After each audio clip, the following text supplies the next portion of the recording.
when MPs returned to Westminster after their Christmas break. The Labour leader, Jeremy Corbyn, accused the Prime Minister of wasting time. In protest, in the last hour, he put down a motion of no confidence in the Prime Minister as an individual, but it's unclear tonight when that vote might be held and how it might threaten the survival of the government. Our political editor, Gary Gibbon, joins us now from Westminster. Gary, could you tell us what's going on?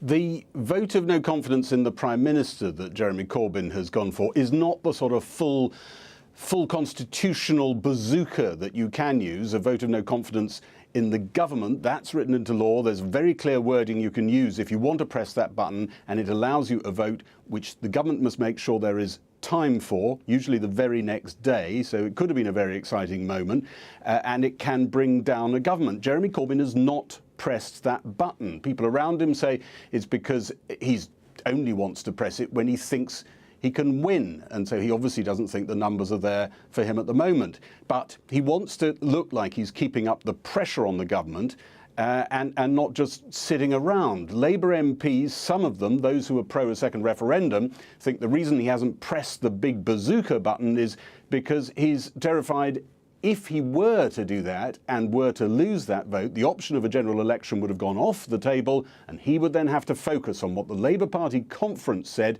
would be the second option, the second referendum idea, and he doesn't really want to go there. All this is happening on a day when the cabinet splits were in full display, lots of potential to turn the guns on the government over that. Labour didn't really pull that off today, I think it's fair to say, but they hope they've raised the temperature a bit. The temperature will be raised tomorrow in cabinet. It's a cabinet that looks like it's going to be a very heated, scratchy affair indeed, with the different factions emerging. Meanwhile, we don't know whether Jeremy Corbyn's going to get that vote this week. The government is saying they probably won't give him time for it. It might have to wait till January. He might have very slightly, if not shot himself in the foot, grazed himself a little bit today. Here's how the day went. Theresa May stands accused of playing for time. Today, she gave herself until the third week in January to have the vote on her deal. She cancelled last week. Today, they've been dragged kicking and screaming to announce a date to restart the debate. Theresa May knew she'd seen off his plan to call a vote of no confidence in her if she hadn't named the date. She also tried to bat away the Labour leader's other claims. Speaker, the right honourable gentleman asked me 3 questions during that response. Does the deal still have the confidence of the Cabinet? Yes. Does Cabinet collective responsibility still apply? Yes. Does the Cabinet want to avoid no deal? Yes, the Cabinet wants to ensure that we leave the European Union with a good deal, and that is this deal. In fact, there are at least 3 factions in Cabinet, and they're openly pushing different strategies for Brexit. The No to No Deal faction, including Philip Hammond, Greg Clark, Amber Rudd, David Gauke, dead set against no deal, thinking the time has come to see what other solutions get a majority in the Commons. We need to find out where the will of Parliament is, where the majority of MPs will vote in Parliament, and nothing should be off the table. We should consider all options. We all should consider each of the alternatives and set out what kind of deal Parliament is willing to pass, rather than simply criticising the proposal the Prime Minister has brought. The No Deal Isn't So Bad group includes Andrea Leadsom, Penny Mordaunt and, surprisingly to some, Jeremy Hunt. We have to deliver on Brexit, and that means we can't come up with something else in Parliament. We have to deliver on that result. The Theresa May's deal is the only game in town faction, might even be in a minority in Cabinet. I think the Prime Minister, clearly, as you would understand, is determined to stick with it and try and get the deal through. There aren't many people in Cabinet who still share that belief. Increasingly, there are other people thinking, right, OK, let's assume for a moment that's not going to happen. What are the alternatives? She's in a minority Cabinet, not just a minority government. Well, I think that she is determined to get the deal through. I think most people around the Cabinet table are beginning to jockey to think about what the alternatives are. It is important for Parliament, but also for the government, for all of us to be thinking about what happens next at this critical time. And you're saying Cabinet ministers, some of them, are already doing that big time. Yeah, cabinet ministers are, and I think in the absence of a big, open, comprehensive offer from Number 10 to Parliament, ministers are taking it upon themselves to put the feelers out, figure out what the lie of the land is, where different MPs are, and I think that is doing their job in the current circumstances. Back in the Commons, the Prime Minister's promise of a vote in 4 weeks' time on her deal didn't appear to be shifting opinion in her direction. Does she not think it would be wiser to seek an extension to Article 50?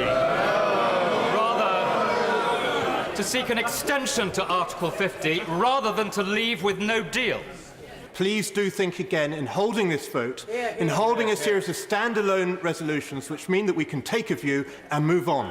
As others have said, on Thursday it will be 100 days until Britain leaves the European Union. At the moment we have no deal and no plan B. Yep. This is a constitutional crisis because this House is not being allowed to express its will. The Prime Minister, under her breath, disagreed. So can I say to the Prime Minister...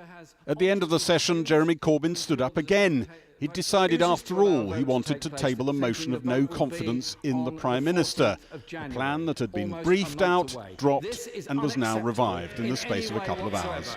So, Mr. Speaker, as the only way I can think of ensuring a vote takes place this week, I am about to table a motion which says the following: that this House has no confidence in the Prime Minister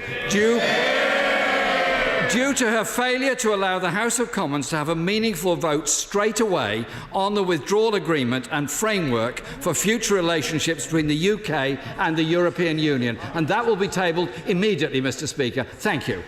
Theresa May then left the Commons. Her team insists the 4 weeks they want before a vote is to get reassurances from Brussels. Labour's chief whip told Labour MPs if the government doesn't give time for that motion to be debated this week, Labour has secret plans to escalate its parliamentary warfare.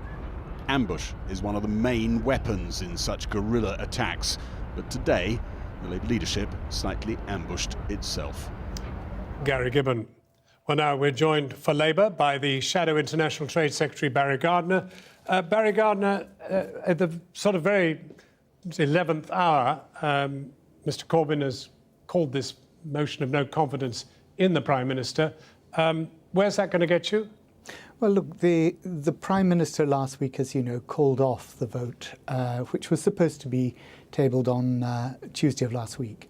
That was a meaningful vote that we had worked very hard to secure and ultimately forced the Prime Minister into conceding. Now she called that off, saying that she was going to go to Europe, to the Council at the weekend, speak to the European leaders and bring back greater assurances that would pacify some of those on her own backbenches who were still saying that they would not support the deal. Fine. In the hope all that she could that get is it through. well known to our viewers. The big issue is you've now called in a no confidence motion on her, and there is no prospect of it being heard before the meaningful vote. Well, we have called a vote of no confidence in her. We've not tabled a vote of no confidence in the government. And it's about escalating pressure incrementally on the Prime Minister. But when is that vote going to be heard? Well, that's now a matter for the government to allow time, parliamentary time for that to be tabled. There's no way they're going to offer you time for that. What we do know is that last week, in the Conservative Party's own vote of confidence in the Prime Minister, 117 of them said they had no confidence in her continuing as their leader either. And therefore it's fairly clear, and the mood of the House was very clear but today. Forgive me, I want to know when you're going to table this, because you have no more days that are allocated to Labour. There is no prospect of you being able to do this unless the government itself agrees to let you have such a motion. Look, what you're pointing out, as if it's my fault, is that we are in opposition, that we don't control the business of the House. That much is self-evident. What we can do is we can seek to bring the maximum pressure to bear incrementally on this Prime Minister and on this government. That's what we're trying to do. We believe it's an outrage that not only did she cancel the meaningful vote last week, but that having said she was going to Europe to get a better deal, she came back with nothing and then still did not allow the vote to go ahead this week.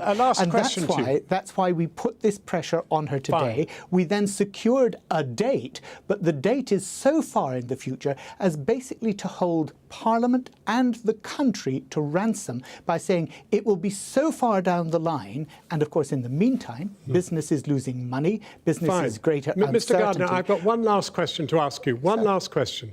The only fertile opposition that is really being active in this is from the Conservative Party itself. Labour has really been asleep on this job. Well, look, for a start, that wasn't a question, was it? It was actually a statement of your view, John. But actually, it's not correct.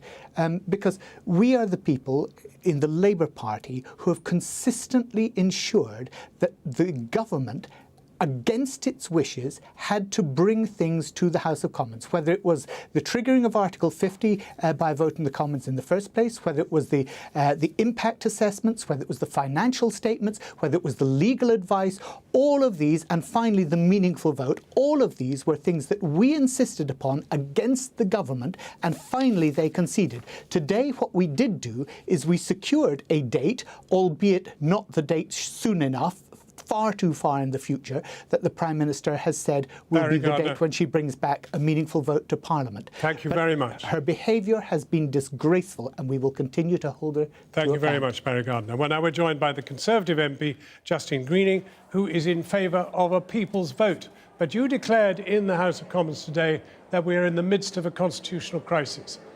Is that for real? Yes, and I think the politics has got to stop. You just heard from Barry Gardner, and I think anyone listening to that will understand how shambolic a position that Labour is in. Three things now need to happen. Firstly, the Commons needs to be able to have a vote on the Prime Minister's deal. It will not change substantially. We now need to represent our constituents. I believe that vote will be lost.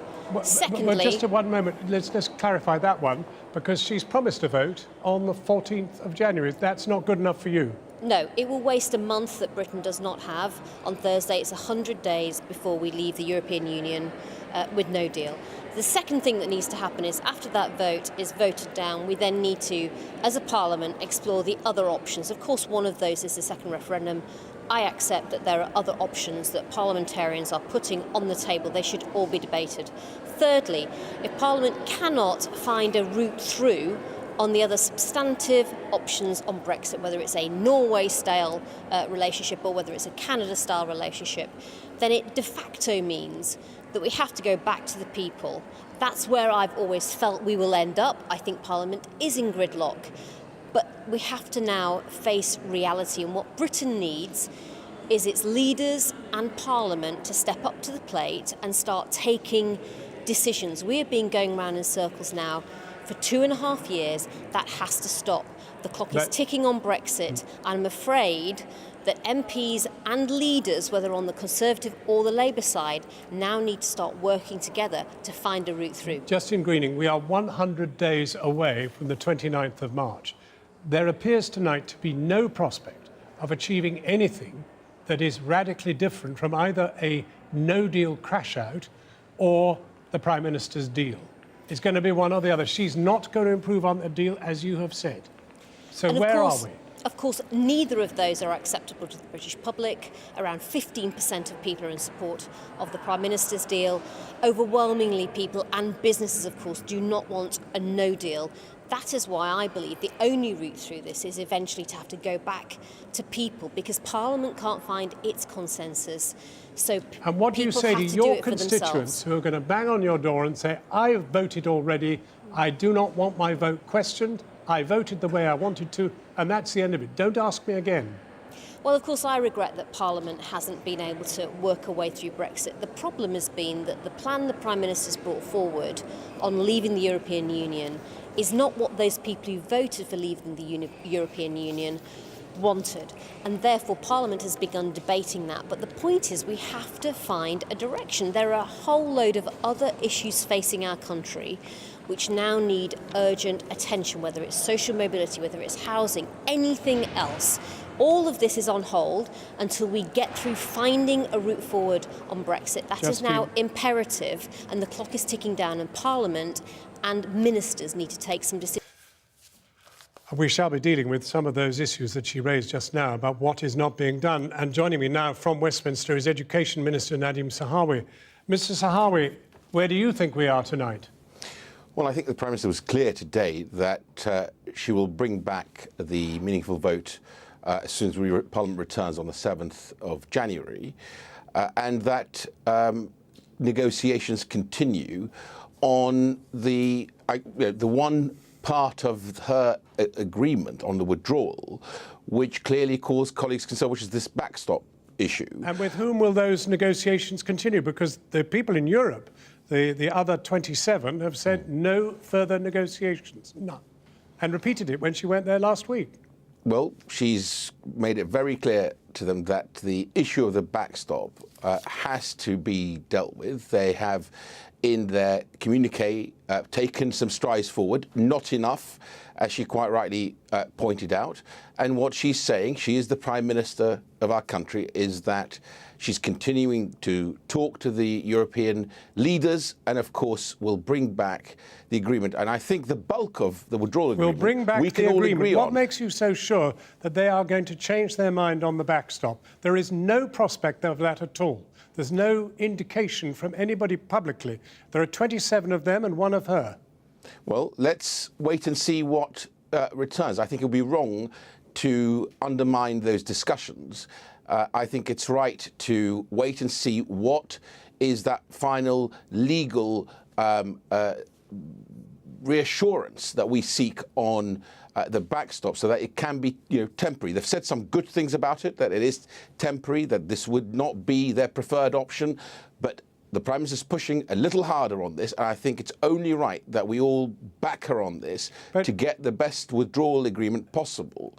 And what she reminded the House today is whichever option the House then favours, you still need a withdrawal agreement in place. Well, but when she comes back, and when you come back from 2 weeks long holiday, you will have 70 days until the moment we leave the European Union. This is a ghastly position to have put this country into, and you have done it. Well, first of all, MPs return to their constituencies and still do work. They will take, I'm sure, time off for Christmas and New Year. So I wouldn't characterise it the way you characterise it, John, but that's by the by.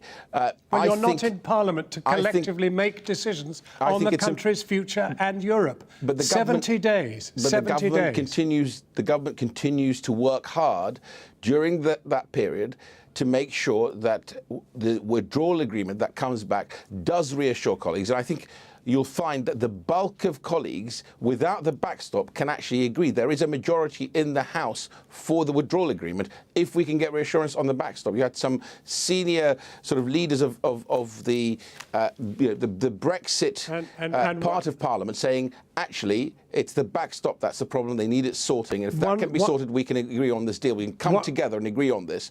As for Labour's shenanigans tonight... hang on. Let me get you on this. One final agreement, one final question. And that is the question to what extent you think you can really do anything in time for the 29th of March. The truth is, you're going to have to push Article 50 back. Do you accept that? No, I don't accept that, because we've got the 21st of January as our deadline for Theresa May's withdrawal agreement, which I think the Parliament can come together and support if we deal with the issue of the backstop. Have you ever seen Parliament more divided than you're in right now? Have you? Well, all I would say to you is, if you look at the bulk of the agreement, I've spoken to many, many colleagues on this, they will agree that actually what Theresa May's negotiated is good, other than the concern about the backstop. And if she can deal with the backstop, and I think she's doing her best to do that, then we can come together and vote for that withdrawal agreement. We will need a withdrawal agreement no matter what we want the relationship to be beyond that. Thank you very much indeed for joining us.